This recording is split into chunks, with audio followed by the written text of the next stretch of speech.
Hello all, welcome to LTX classes. ఈరోజు మనం ఏంటి అంటే ఇంపార్టెంట్ కరెంట్ అఫైర్స్ అనేది చూద్దాం. గ్రూప్ 2కి ఆర్ గ్రూప్ 1కి ఏపీఎస్సీ టీఎస్పీఎస్సీ అన్ని ఎగ్జామ్స్కి ఉపయోగపడే విధంగా. బట్ బిఫోర్ దట్ ఒక చిన్న అనౌన్స్మెంట్. ఇప్పుడు మన ఎల్టీఎక్స్ క్లాసెస్ వాళ్ళు ఏపీఎస్సీ గ్రూప్ 2 కోసం ఇంగ్లీష్ మీడియంలోని టెస్ట్ సిరీస్ అనేది లాంచ్ చేయడం జరిగింది. అయితే దీంట్లోని మీకు 50 sectional test, 20 grand test, 4500 MCQs, అలానే ఫీ వచ్చేసరికి మీకు 3000 రూపీస్ వర్త్ కోర్స్ అనేది కేవలం 1000 రూపీస్కే ప్రొవైడ్ చేయడం అనేది జరుగుతుంది. అండ్ దీని రిలేటెడ్ మీకు ఏమైనా ఎంక్వైరీస్ కానీ ఉన్నట్లయితే యూ కెన్ కాల్ 7893899553. ఈ నెంబర్ కాల్ చేసి మీ డౌట్స్ అనేవి క్లియర్ చేసుకొని త్వరగా జాయిన్ అయ్యే ప్రయత్నం అనేది చేయండి. అండ్ అలానే మీరు ఇంకా ఎల్టీఎక్స్ క్లాసెస్ గురించి తెలుసుకోవాలి అనుకుంటే www.ltxclasses.comలోకి కూడా లాగిన్ అవ్వచ్చు. అలానే మీరు ఎక్కడ ఏ కోర్సెస్ అనేవి అవైలబుల్ ఉంటాయి ఏంటి అనేది కూడా తెలుసుకోవచ్చు. అండ్ ఇప్పుడు మన ఎల్టీఎక్స్ క్లాసెస్ వాళ్ళు బ్లాక్ బాస్టర్ కాంబో ఆఫర్ అనేది ప్రొవైడ్ చేస్తున్నారు. అదే 10+10=15 అన్నట్టు. సో ఏ 10,000 రూపీస్ వర్త్ కోర్సెస్ మీరు 2 తీసుకోవచ్చు, కానీ 20,000 పే చేయకుండా జస్ట్ 15,000 రూపీస్ పే చేస్తే సరిపోతుంది. అంటే ఫ్లాట్ 5,000 రూపీస్ ఆఫ్ అనేది ఇస్తున్నారు. అయితే ఈ కోర్సెస్ వచ్చేసరికి మీకు NCERT foundation, current affairs, mains answer writing series, CSAT, prelims test series, ఇవన్నీ కూడా. అయితే కోర్స్ వచ్చేసరికి మీకు లైఫ్ టైం వెలిడిటీ తోటి వస్తుంది. బట్ ఈ ఫీ అనేది ఆఫర్ వచ్చేసరికి మీకు కేవలం 30th నవంబర్ వరకు మాత్రమే. దీని రిలేటెడ్ మీకు ఏమైనా ఎంక్వైరీస్ కానీ ఉన్నట్లయితే యూ కెన్ కాల్ 7893899553. ఈ నెంబర్ కాల్ చేసి మీ డౌట్స్ అనేవి క్లియర్ చేసుకొని త్వరగా జాయిన్ అయ్యే ప్రయత్నం అనేది చేయండి. So welcome to LTX classes current affairs for group 1 and 2. And ఈ యొక్క సెషన్ మీకు కవర్ చేయబోతుంది Shanti madam. So yes, last time క్వశ్చన్లోని మీకు అంటే డైలీ మనం క్వశ్చన్ ఆఫ్ ద డే అని డిస్కస్ చేస్తున్నాం కదా. సో దాంట్లోని కేఎన్ వ్యాస్ గురించి మీకు అడగడం జరిగింది. దాంట్లో మీరందరూ కూడా ఆన్సర్స్ చేశారు. Very good. Manikanta garu option B atomic energy commission, very good. And Pushpalata former chairman of atomic energy commission, very good. So that is the appropriate answer. Srivalli B atomic energy commission, very good. And user AEC former chairman, yes. Actually KN Vyas మనకి former atomic energy commission chairman. ఇప్పుడు Bhabha atomic research centre తాలూకా member వచ్చేసరికి atomic energy commission new member కింద appoint చేయడం అనేది జరిగింది. గుర్తుపెట్టుకోండి, farmer అంటే పాత అనేది కూడా గుర్తుపెట్టుకోవడానికి ట్రై చేయండి. ఎందుకంటే క్వశ్చన్ మనకి ఏ విధంగానైనా ఫోకస్ చేసే స్కోప్ అనేది ఉంటుంది కాబట్టి we need to be very careful. Okay, so yes, అయితే ఈరోజుకు మనం ఏ టాపిక్స్ చూస్తున్నాం అనేది చూద్దాం. So yes, so first article మనకు వచ్చేసరికి CBSE ready to introduce artificial intelligence and coding from classes 6 to 8. 6th class నుండి 8th క్లాస్ వరకే ఇంకా సిబిఎస్ఈ వాళ్ళు కోడింగ్లు, డీకోడింగ్లు ఎట్సెట్రా అవన్నీ నేర్పించేస్తారంట. And UNESCO awards press freedom prize అనమాట. సో ఈ అవార్డ్స్ అనేవి ఏంటి ఎట్సెట్రా ఎవరికి ఇచ్చారు అనేది. AI artificial intelligence godfather Geoffrey Hinton quits Google. Okay, and world press freedom index 2023. So దీనికి related socialist Pandit Ram Kishan becomes man of the century at 97. Okay, so man of the century, శతాబ్ది పురుష్ అంట. So we shall see this all articles. మనకి most ప్రొబాబ్లీ national international ఆర్టికల్స్లోని very very important అనమాట, which we are going to see today. Okay, so first one వచ్చేసరికి ఏంటి, CBSE related అనమాట. CBSE related education గురించి. సో మనకు అడగండి, మన ఇంకా ఆంధ్రాలోని తెలంగాణలోని అసలు నిజం చెప్పాలంటే 2010 and 2011 ఆ టైం పీరియడ్స్లో ఉన్న కోర్సెసే 10th 8th వాటిల్లోని ఇప్పటికే సిలబస్లు తగ్గిస్తారు. అండ్ తర్వాత ఇంకా కరోనా పాండమిక్ అనేది వచ్చిన తర్వాత ఇంకా ఏం జరిగింది, ఇంకా సిలబస్లు ఈజీ చేస్తారనమాట. ఇప్పుడు 10th అవి రాయడం అనేది నిజం చెప్పాలంటే అప్పట్లో 5th క్లాస్ 6th క్లాస్ చదువుకున్న వాళ్ళు కూడా సింపుల్గా రాస్తారు. ఆ విధంగా దారుణంగా తయారైందనమాట. That is another thing. అయితే మనకి 2020లోని government of India new education policy అనేది పాస్ చేసిందనమాట. అప్పటి వరకు కూడాను ఎడ్యుకేషన్ పాలసీ ఆఫ్ 1986 అనేది ఫాలో అయ్యేవాళ్ళం. కాకపోతే తర్వాత ఏంటి, టైమ్స్ అనేవి చేంజ్ అవుతున్నాయి, ఎడ్యుకేషన్లో రిఫార్మ్స్ అనేవి రావాలి అండ్ ఎడ్యుకేషన్ సినారియో అనేది చేంజ్ చేయాలని నరేంద్ర మోడీ గవర్నమెంట్ వాళ్ళు ఈ ఎన్ఈపి అనేది పాస్ చేయడం అనేది జరిగిందనమాట. So this is like A way forward to the states అనమాట. వాళ్ళ స్టేట్ సిలబస్ని ఈ లైన్స్లోని డిజైన్ చేసుకునే విధంగా.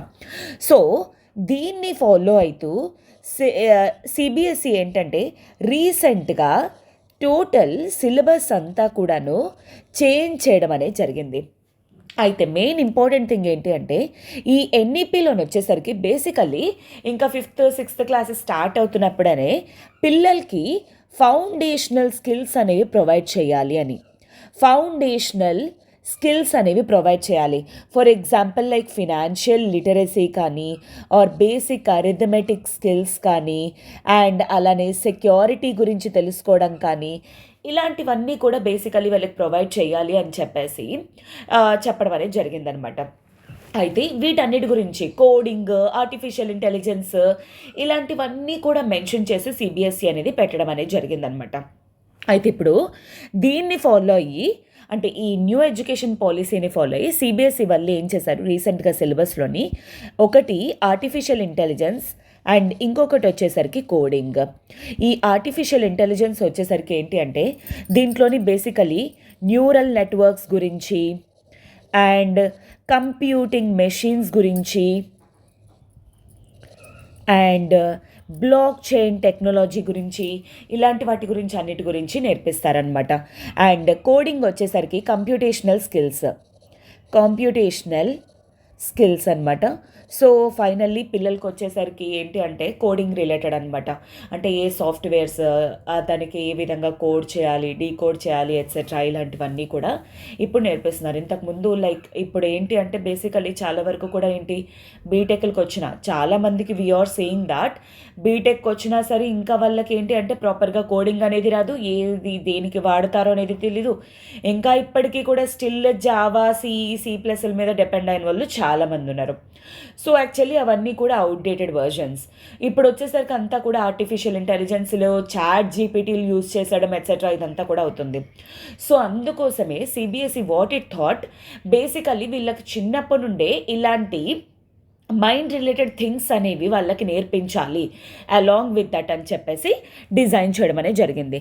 Basically from 6th to 8th class పిల్లలకి అంటే ఫర్ ఎగ్జాంపుల్ లైక్ 1 yearలోకి వచ్చేసరికి వాళ్ళకి టోటల్ ఏంటి అంటే ఎంతకాలం ఆల్మోస్ట్ ఒక 12 to 15 hours అనేది స్పెండ్ చేపిస్తారు.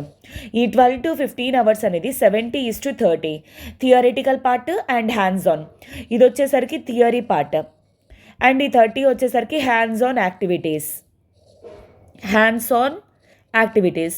ఈ విధంగా ఏంటంటే వాళ్ళకి నేర్పిస్తారనమాట. ఫర్ ఎగ్జాంపుల్ ఒక 2-3 hours ఏమొచ్చి థియరీ చెప్పేస్తారు. ఆ తర్వాత 10 hours మిగతా 10 hours ఆర్ 11 hours అనేవి కంప్లీట్లీ వాటి మీద ఎక్సర్సైజెస్ అవి చేయించడం కానీ ప్రాజెక్ట్స్ అవి చేయించడం కానీ చేపిస్తారు. సో ఈ విధంగా వాళ్ళకి కోడింగ్ ఇంకా ఆర్టిఫిషియల్ ఇంటెలిజెన్స్ అనేది నేర్పించాలని చెప్పేసి అనుకుంటున్నారు. అయితే ఇంకొక ఇంపార్టెంట్ థింగ్ ఏంటంటే బేసికలీ టోటల్ సిస్టమ్ అంతా కూడాను ఇప్పుడు కోడింగ్ కానీ లేదంటే ఆర్టిఫిషియల్ ఇంటెలిజెన్స్ గురించి ఇప్పుడు ఇప్పటిదాకా లేదు, దాన్ని యాడ్ చేస్తున్నారు. సో దీనికోసం ఇప్పుడు సిలబస్ అనేది ఎవరు క్రియేట్ చేస్తున్నారు, మైక్రోసాఫ్ట్ వాళ్ళ చేత డిజైన్ చేయించడం అనేది జరిగింది. Okay, so bill gates owner Microsoft వాళ్ళు యాక్చువల్లీ టోటల్ మొత్తం అంతా కూడాను నేర్పిస్తారనమాట. ఇవే కాకుండా ఇంకొక అదర్ 33 సబ్జెక్ట్స్ అనేవి కూడా యాడ్ చేయాలనుకుంటున్నారనమాట. For example like augmented reality కానీ శాటిలైట్స్ గురించి, హ్యుమానిటీ గురించి, COVID-19 పాండమిక్ ఇలా డిఫరెంట్ థింగ్స్ అనేవి టోటల్ అన్నీ కూడా నేర్పించాలి అని చెప్పేసి టోటల్ ఎన్ఈపి కాంటెక్స్లోని సిబిఎస్ఈ టోటల్ సిలబస్ అంతా కూడాను చేంజ్ చేయాలి అని చెప్పేసి అనుకుంటుందన్నమాట. ఓకేనా, so this is what. And next వచ్చేసరికి ఏంటి యునెస్కో అవార్డ్స్ అని చెప్పేసి చెప్పాను కదా. సో రీసెంట్లీ యునెస్కో ఏంటి అంటే మే 3rd నాడు press freedom day. This is very important, గుర్తుపెట్టుకోవడానికి ట్రై చేయండి. వరల్డ్ వరల్డ్ ప్రెస్ ఫ్రీడమ్ డేని సెలబ్రేట్ చేస్తూ, ప్రెస్ ఫ్రీడమ్ అంటే అర్థం ఏంటి?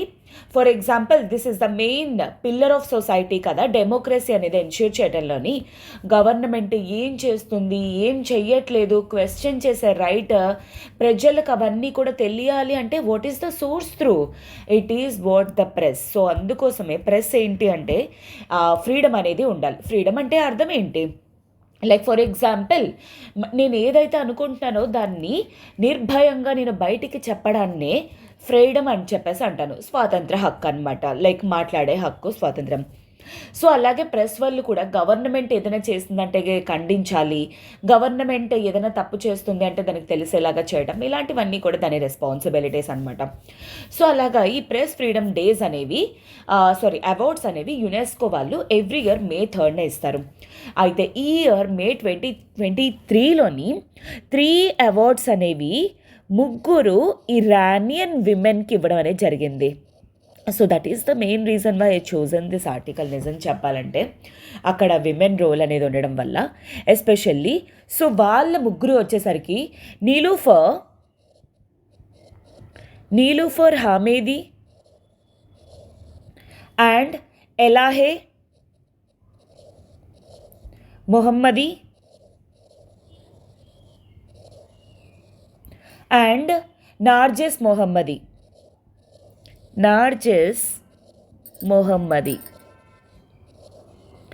వీళ్ళ 3 కూడా ఇరానియన్ విమెన్ అనమాట. సో అండ్ ఇంకొకటి ఏం తెలుసా, they are as of now in Iran prison. So actually వీళ్ళిద్దరు ఉన్నారు కదా, నీలూఫర్ హమీది అండ్ ఎలాహే మొహమ్మది, వీళ్ళిద్దరూ కూడాను ఇరాన్లోని ఒక అమ్మాయి, సమ్ కాలేజ్ గోయింగ్ గర్ల్ అనమాట. సో తను వచ్చేసరికి లూజ్గా హెడ్ స్కార్ఫ్ అనేది కట్టుకుందనమాట. సో దానివల్ల యాక్చువల్లీ అంటే వాళ్ళు ఏం చేశారు, ఆ అమ్మాయిని తీసుకెళ్ళి జైల్లో వేసేయడం అండ్ తర్వాత తనకి చాలా టార్చర్ అనేది పెట్టడం, కానీ ఫైనల్లీ తన డెత్కి కారణమైనందుకు ఇంకా వీళ్ళు అంటే ఆ గర్ల్కి ఉండే బేసిక్ రైట్స్ ఏవైతే ఉన్నాయో అవి వైలేట్ అయినందుకు టోటల్ ఆ ఇష్యూని హైలైట్ చేయడం అనేది జరిగింది. ఎవరు? వీళ్ళిద్దరు. సో దానికి గాను అంటే వాళ్ళ ఇరాన్ తాలూకా హయ్యెస్ట్ కోర్ట్ ఏదైతే ఉందో వీళ్ళిద్దరిని కూడా నేషన్కి అగెయిన్స్ట్గా వర్క్ చేస్తున్నారు. అండ్ యుఎస్ తాలూకా ఏజెన్సీస్ వీళ్ళిద్దరూ కూడాను అండ్ కంట్రీ తాలూకా సెక్యూరిటీ కానీ, రిలీజియన్ కానీ, ఇంటిగ్రిటీ కానీ వయోలేట్ అయ్యేలా బిహేవ్ చేస్తున్నారు ఎట్సెట్రా అని చెప్పేసి వీళ్ళిద్దరినీ కూడా ఆ గ్రౌండ్స్ ఛార్జెస్ అనే పెట్టి ఇద్దరిని కూడా ప్రిజన్లో వేయడం అనేది జరిగింది. అండ్ దట్టు ఈ నీలూఫర్ని హమీది, ఈ ఫస్ట్ మెంబర్ ఎవరైతే ఉన్నారో తన ఏకంగాను ఒక సింగిల్ ప్రిజన్లోని సింగిల్గా ఉంచడం అనేది జరిగిందనమాట. లైక్ లిటరల్లీ వాళ్ళని ఏం చేస్తున్నారు ఏంటి అనేది కూడా తెలీదు. వీళ్ళ 3 కూడా ఇరాన్ లాంటి లైక్ కంట్రీస్లోని డెమోక్రసీ గురించి, విమెన్ రైట్స్ గురించి, హ్యుమానిటీ గురించి వీళ్ళు 3 మాట్లాడుతున్నారు. కాబట్టి UNESCO has decided, United Nation educational, scientific and cultural organisation. So totally ఏంటి అంటే ఈ 3 అంటే వీళ్ళ 3కి కూడాను ఈ యొక్క పర్టికులర్ అవార్డ్స్ అనేవి, ప్రెస్ ఫ్రీడమ్ అవార్డ్స్ అనేవి ఇవ్వడం జరిగిందనమాట. ఎందుకు? వాళ్ళ తాలూకా రికగ్నిషన్కి అనమాట. అంటే ఎంత కష్టపడుతున్నా, ఎంత చేస్తున్నా సరే వాళ్ళ యాక్టివిటీస్ అనేవి వాళ్ళు కోల్పోవటం లేదు అని. అండ్ నార్జెస్ మొహమ్మది వచ్చేసరికి వాట్ షీ హ్యాడ్ డన్, అంటే ఇరాన్లోని విమెన్ ఎటువంటి హ్యూమన్ రైట్ అంటే యాక్టివిటీస్ అనేవి ఫేస్ చేస్తున్నారు, క్రైసిస్ అనేవి, అండ్ వాళ్ళ నోర్లు ఎలా క్రష్ చేసేస్తున్నారు ఏంటి అనేది వాళ్ళ ప్రెస్ ద్వారా యాక్చువల్లీ టోటల్ అంతా కూడా తెలిసేలాగా చేస్తున్నారనమాట. అందుకు కానీ వీళ్ళ 3కి కూడాను యాక్చువల్లీ ఈ పెట్టడం అనేది జరిగిందనమాట. ఓకేనా? అయితే ఇంకొకటి ఏంటి అంటే ఇంపార్టెంట్ థింగ్ వచ్చేసరికి యునెస్కో ఈ యొక్క అవార్డ్స్ అనేవి 1986 నుండి కూడా ఈ ప్రెస్ ఫ్రీడమ్ అవార్డ్స్ అనేవి ఇస్తున్నాయి. So let the voice should be heard అనమాట. అంటే అర్థం ఏంటి? ప్రెస్ తాలూకా వాయిస్ అనేది కూడా వినాలి అనే కాంటెక్స్ట్ తోటి 1986 నుండి యునెస్కో ఎవ్రీ ఇయర్ కూడా May 3 ఈ అవార్డ్స్ అనేవి ఇస్తున్నాం అనమాట. ఎస్పెషల్లీ కొలంబియన్ తాలూకా జర్నలిస్ట్ ఒక అతను ఈ May 3 రోజు పర్టికులర్ డే నాడు చనిపోయినందుకు కారణంగాను దీన్ని రికగ్నైజ్డ్గా ఈ అవార్డ్స్ అనేవి ఇవ్వడం అనేది జరుగుతుందన్నమాట. ఓకేనా? So that is what important from this article. I hope మీకు ఇది గుర్తుంటుంది అని. This is such an important article when coming to empowerment. And next వచ్చేసరికి జెఫ్రీ హింటన్. సో యాక్చువల్లీ ఇతన్ని కామన్గా ఆర్టిఫిషియల్ ఇంటెలిజెన్స్ తాలూకా గాడ్ ఫాదర్ అని చెప్పేసి అంటారు.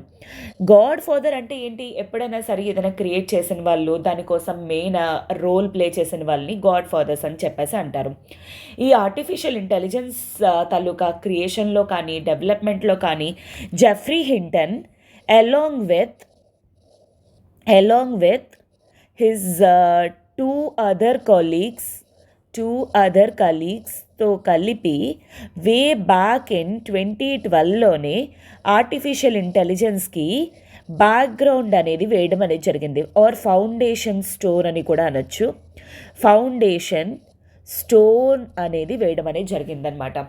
సో ఆ తర్వాత నుండి actually total artificial intelligence development గురించి కానీ, అయితే మేడం ఇంతకీ సిబిఎస్ఈ ఆర్టిఫిషియల్ ఇంటెలిజెన్స్ అన్నారు, ఇక్కడ ఆర్టిఫిషియల్ ఇంటెలిజెన్స్ అంటున్నారు. ఆర్టిఫిషియల్ ఇంటెలిజెన్స్ అంటే ఏంటి అంటే మన హ్యూమన్ బ్రెయిన్ ఏ విధంగా ఆలోచిస్తుందో అదే విధంగా ఒక మెషిన్ కూడా ఆలోచించడం అనమాట. సో ఫర్ ఎగ్జాంపుల్ లైక్ మీరు అందరూ కూడా రోబో మూవీ చూసే ఉంటారు కదా. ఆ రోబో మూవీలోని చిట్టి రోబో ఏం చేస్తుంది? తనకి ఇమోషన్స్ అన్నీ వచ్చిన తర్వాత ఏం చేస్తుంది? Like for example like second పార్ట్లో వచ్చేసరికి ఆ కోపం, ప్రేమ, ద్వేషం ఎట్సెట్రా ఇలాంటివన్నీ కూడా స్టార్ట్ అవుతాయి కదా. సో సిమిలర్లీ హ్యూమన్ బ్రెయిన్ని మిమిక్ చేసేదాన్ని ఆర్టిఫిషియల్ ఇంటెలిజెన్స్ అని చెప్పేసి అంటారు. దానికి న్యూరల్ నెట్వర్క్స్ అని చెప్పేసి అండ్ డిఫరెంట్ టెక్నాలజీస్, అంటే అది ఇన్ డీప్ సైన్స్లోకి వెళ్ళిపోతుంది. సో ఇవన్నీ యూజ్ చేసి ఆర్టిఫిషియల్ ఇంటెలిజెన్స్ని డెవలప్ చేస్తారు. దానికి గల అంటే ఫౌండేషన్ స్టోన్ అనేది వేసింది ఎవరు? Jeffrey Hinton. And also he even one Nobel Prize for Computing. ఈ నోబెల్ ప్రైజ్ కంప్యూటింగ్లోని ఈ అవార్డ్ అనేది కూడా తీసుకోవడం జరిగిందనమాట. ఇతనే క్రియేట్ చేశారు వీళ్ళ ఫ్రెండ్స్ వాళ్ళతో కలిపి అండ్ డెవలప్ చేశారు. అండ్ ఫైనలీ రీసెంట్లీ మేలోని ఏంటి అంటే హీ రిజైన్డ్ ఫ్రమ్ గూగుల్లో వర్క్ చేస్తున్నారనమాట. సో ఈ గూగుల్లో వర్క్ చేస్తున్న ఇతను ఏంటి అంటే రిజైన్ చేసేసారనమాట. ఇతను 75 years ఇప్పుడు. సో చాలామంది క్రిటిసైజ్ చేస్తున్నారు, అంటే ఇప్పటి వరకు కూడా ఈ డెవలప్మెంట్స్ ఎట్సెట్రా ఇదంతా కూడా ఇతను చూసుకుంటున్నారు. ఇప్పుడు సడన్లీ గూగుల్ ఆర్టిఫిషియల్ ఇంటెలిజెన్స్ ఏ విధంగా వర్క్ అవుతుంది అండ్ కంప్యూటేషనల్ స్కిల్స్ అనేవి ఏ విధంగా జరుగుతాయి మారుతాయి అని చెప్పేసి టోటల్ క్రిటిసిజం అనేది వస్తుంది. అండ్ అలానే అదే పర్టికులర్ టైంలో ఏంటి అంటే ఈ టోల్డ్ దాట్ ఏం చెప్పారంటే ఇతను ఆర్టిఫిషియల్ ఇంటెలిజెన్స్ అనేది it is a threat to humanity and also to the basically ఇతను ఏంటి అంటే ఇప్పుడు artificial intelligence and also to the society అని థ్రెటనింగ్ అనేది చేయడం అనేది జరిగిందనమాట. యాక్చువల్లీ డెవలప్ చేసి ఎదుగుతుంటే ఫర్ ఎగ్జాంపుల్ రోబో టూలో కూడాను దానికి ఇమోషన్స్ అనేవి ప్రొవైడ్ చేయడం వల్ల ఏ విధంగా టోటల్ సొసైటీని డిస్ట్రాయ్ చేయడంలో కానీ ఆర్ అదర్వైజ్ చేస్తుంది కదా. సో అదే విధంగా అనమాట దీంట్లో కూడాను యాక్చువల్లీ ఈ ఆర్టిఫిషియల్ ఇంటెలిజెన్స్ అనేది అంటే హ్యూమన్స్కి హెల్ప్ అవుతుంది అని చెప్పేసి అనుకున్నాం, కానీ ఇప్పుడు సొసైటీ కానీ ఇన్ఫ్యాక్ట్ హ్యుమానిటీకి కూడా ఇది చాలా వరకు థ్రెట్ అనేది క్రియేట్ చేసే స్కోప్ అనేది ఉంటుంది అని చెప్పేసి ఇలా చెప్పి రిజైన్ చేయడం అనేది జరిగింది. అండ్ తర్వాత ఏంటంటే నెక్స్ట్ ఇమ్మీడియట్లీ ఆ గూగుల్ తాలూకా ప్రెసిడెంట్ చైర్మన్ ఎవరైతే ఉన్నారో సుందర్ పిచాయ్ గారితో మీటింగ్ అనేది చేసిన తర్వాత రిజైగ్నేషన్ అనేది ప్రొవైడ్ చేసేసారనమాట. So finally as of now Google వచ్చేసరికి తన హెడ్ క్వార్టర్స్ కానీ ఎట్సెట్రా అదంతా కూడా యూఎస్ బేస్డ్ కాలిఫోర్నియా. అండ్ ఈ గూగుల్ అదంతా కూడా డెవలప్ చేసింది గట్ట ఎవరు? Larry Page and Sergey Brin, ఎక్కడ? California, United States. And present CEO వచ్చేసరికి సుందర్ పిచాయ్. ఐ హోప్ ఇవన్నీ కూడా బేసిక్ డీటెయిల్స్ అనేవన్నీ అన్నీ కూడా మీకు ఐడియా ఉంది అని చెప్పేసి I'm expecting that. Okay, so this is what important from this article. And next వచ్చేసరికి ఏంటి అంటే world press freedom index 2023. World press freedom index actually first main important ఏంటంటే ఈ రిపోర్ట్ అనేది reporters without borders. So actually RSF, reporters without borders అనే వాళ్ళు actually ఈ యొక్క పర్టికులర్ ఆర్గనైజేషన్ అనేది ఎవ్రీ ఇయర్ కూడా రిపోర్ట్ అనేది ఇస్తుందన్నమాట. అయితే ఈ ప్రెస్ ఫ్రీడమ్ అంటే ఏంటి నేను ఆల్రెడీ చెప్పాను. 3 ఇరానియన్ విమెన్ ఎట్సెట్రా అదంతా కూడా మీకు ఆల్రెడీ చెప్పాను ప్రెస్ ఫ్రీడమ్ అంటే ఏంటి అనేది. అండ్ ఈ పర్టికులర్ ఆర్గనైజేషన్ ఎవ్రీ ఇయర్ కూడా టోటల్ అవుట్ ఆఫ్ 180 కంట్రీస్కి ర్యాంకింగ్స్ అనేది ఇస్తుందన్నమాట. దాంట్లోని మేడం ఎందుకు ఇది ఇంపార్టెంట్, ఇండియా తాలూకా ర్యాంకింగ్ అనేది వెరీ వెరీ ఇంపార్టెంట్. ఇండియా తాలూకా ర్యాంకింగ్ అనేది 161 అవుట్ ఆఫ్ 180కి పడిపోవడం అనేది జరిగింది.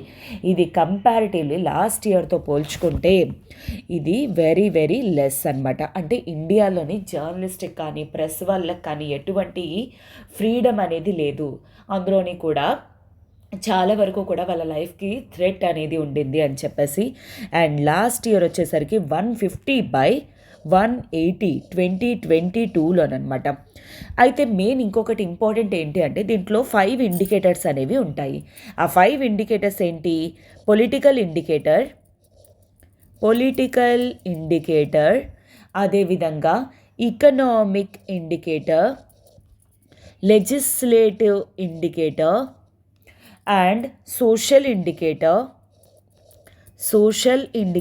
last but not least security indicator. ఈ 5 కూడాను మెయిన్ ఇండికేటర్స్ అనమాట. అయితే ఇండియా ఈ యొక్క పొజిషన్ 161 అంటే 150 నుండి 161కి పడిపోవడానికి గల మెయిన్ రీజన్ ఏంటి అంటే సెక్యూరిటీ ఇండికేటర్ అని చెప్పుకోవచ్చు. ఎందుకంటే సెక్యూరిటీ ఇండికేటర్లోని ఆల్మోస్ట్ 163 పొజిషన్ నుండి 172 పొజిషన్కి దిగజారిపోవడం అనేది జరిగింది. ఓకే, సో 172 అంటే అర్థం ఏంటి, ఇంకొక 8 కంట్రీస్ మాత్రమే మనకంటే బ్యాక్కి ఉన్నాయన్నమాట. అండ్ ఇలా చూసుకుంటే ఇన్ఫ్యాక్ట్ ఆఫ్ఘనిస్తాన్లోని తాలిబాన్ గవర్నమెంట్ ఉండింది, వాళ్ళకి ఇంకా బెటర్ ర్యాంకింగ్ వచ్చింది, లైక్ 152 అనమాట. అండ్ అలానే భూటాన్ కూడా 90, శ్రీలంక 135, అన్నీ మనకంటే బెటర్గానే పర్ఫామ్ చేస్తున్నాయి అనమాట. హార్డ్లీ బంగ్లాదేశ్ ఆర్ చైనా మనకంటే బ్యాక్లో ఉండడం అనేది జరిగిందనమాట. అండ్ లాస్ట్ 3 ర్యాంక్స్ వచ్చేసరికి ఎవరెవరంటే 178, 179, 180 వచ్చేసరికి వియత్నాం, చైనా అండ్ ఆబ్వియస్లీ ఇప్పటికే మీరు ఎక్స్పెక్ట్ చేసేసి ఉంటారు అనుకుంటున్నాను నార్త్ కొరియా. ఓకే, అండ్ 1, 2, 3 ర్యాంక్స్కి వచ్చేసరికి దీని గురించి అయితే మీకు చెప్పక్కర్లేదు, ఇంకా some way European countries, Nordic countries ఉంటాయి, right. Norway capital Oslo, Ireland and Denmark top 3 positions అనేది తీసుకున్నాయి. And last positions and comparatively చూడండి ఆఫ్ఘనిస్తాన్ కూడా మనకంటే బెటర్ పర్ఫామ్ చేయడం అనేది జరిగింది, 152 అంట. బట్ వేరాస్ ఇండియాకి వచ్చేసరికి 161కి దిగజారిపోవడం అనేది జరిగింది. దిస్ షోస్ దాట్ ప్రజెంట్ మన ఇండియాలోని ప్రెస్కి ఫ్రీడమ్ అనేది ఏ విధంగా ఉండింది అనేది. కాకపోతే కంప్లీట్గా రిలై అవ్వడం అనేది, is it correct or not, I too even don't know. Okay, so this is what, and yeah, we shall see. Last but not least, this socialist Pandit Ramkishan. Okay, so ఇతనికి ఏంటి అంటే శతాబ్ది పురుష్ అనే title అనేది ఇవ్వడం జరిగింది. అంటే అర్థం ఏంటి, మ్యాన్ ఆఫ్ ది సెంచురీ, హిందీలో శతాబ్ది పురుష్ అని చెప్పేసి అంటారు న్యూఢిల్లీలోనమాట. ఎందుకు, ఇతని తాలూకా కాంట్రిబ్యూషన్స్ ఫర్ ది సోషలిస్టిక్ ఐడియాలజీకి యాక్చువల్లీ ఇతను కాంట్రిబ్యూట్ చేసిన. అయితే మేడం ఇంతకీ సోషలిస్టిక్ అంటే ఏంటి, జనరలీ ఎకానమీ కాంటెక్స్లోని మనకి 2 టైప్స్ ఆఫ్ ఎకానమీస్ అనేవి ఉంటాయి. ఒకటి క్యాపిటలిస్టిక్ అండ్ ఇంకొకటి సోషలిస్టిక్. ఓకే, క్యాపిటలిస్టిక్ వచ్చేసరికి ఏంటి అంటే మార్కెట్ ఫోర్సెస్ అనేవి హై రోల్ అనేది ఉంటుంది, వేరాజ్ ఇక్కడ గవర్నమెంట్ ఫోర్సెస్ అనేవి రోల్ అనేది ప్లే చేస్తుంది. అంటే మార్కెట్ ప్రైసెస్లో కానీ ఆర్ అదర్వైజ్ ఏ విధంగా గూడ్స్ అండ్ సర్వీసెస్ అవన్నీ సప్లై అవుతాయనే కాంటెక్స్లోని గవర్నమెంట్ తాలూకా రోల్ అనేది ఉంటే సోషలిస్టిక్ అని లేదా క్యాపిటలిస్టిక్ అంటే మార్కెట్ ఫోర్సెస్ అనమాట.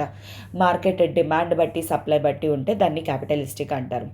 So actually basically socialistic ideology అనేది ఈవెన్ జవహర్లాల్ నెహ్రూ గారు కూడాను సోషలిస్టిక్ ఐడియాలజీ, ఎందుకంటే మనకి ప్రియాంబుల్లో కూడా మెన్షన్ చేసి ఉంటుంది clearly India as a sovereign socialist secular republic nations అని చెప్పేసి మనకి మెన్షన్ చేసి ఉంటుంది కదా. So that socialistic means government తాలూకా రోల్ అనేది ఉంటుంది. బట్ ఎనీవేస్ ఎల్పిజి రిఫార్మ్స్ అనేవి జరిగిన తర్వాత most of the things capitalise అయిపోవడం అనేది జరిగింది. బట్ స్టిల్ అలా అని చెప్పేసి ఈరోజు కూడా సోషలిస్టిక్ తాలూకా రెలవెన్స్ అనేది ఇండియాకి లేదు అని కాదు. స్టిల్ ఏవైతే ఇంపార్టెంట్ అనేవో గవర్నమెంట్ చేతుల్లోనే ఇప్పటికీ ఉన్నాయి. అండ్ ఏ రిసోర్సెస్ అయినా ఎప్పుడైనా ప్రజలకి అవసరం అంటే government is always interfering in to that. Okay, అలాగా అన్ఈక్వాలిటీ ఆర్ ఇన్ఈక్వాలిటీ ఏదైతే ఉందో సొసైటీలో రెడ్యూస్ చేయడానికి government when ever enters that is called as socialistic. So ఈ యొక్క పర్టికులర్ ఐడియాలజీని ఈ పండిట్ రామకిషన్ గారు ఎంత డెవలప్ చేయడంలో కానీ స్ప్రెడ్ చేయడంలో కానీ అతని రోల్ని రికగ్నైజ్ చేస్తూ అతనికి 97 ఇయర్స్ లిటరల్లీ ఇప్పుడు 97 ఇయర్స్కి తనకి Shatabdi Purush or man of the century award అనేది ఇవ్వడం జరిగింది.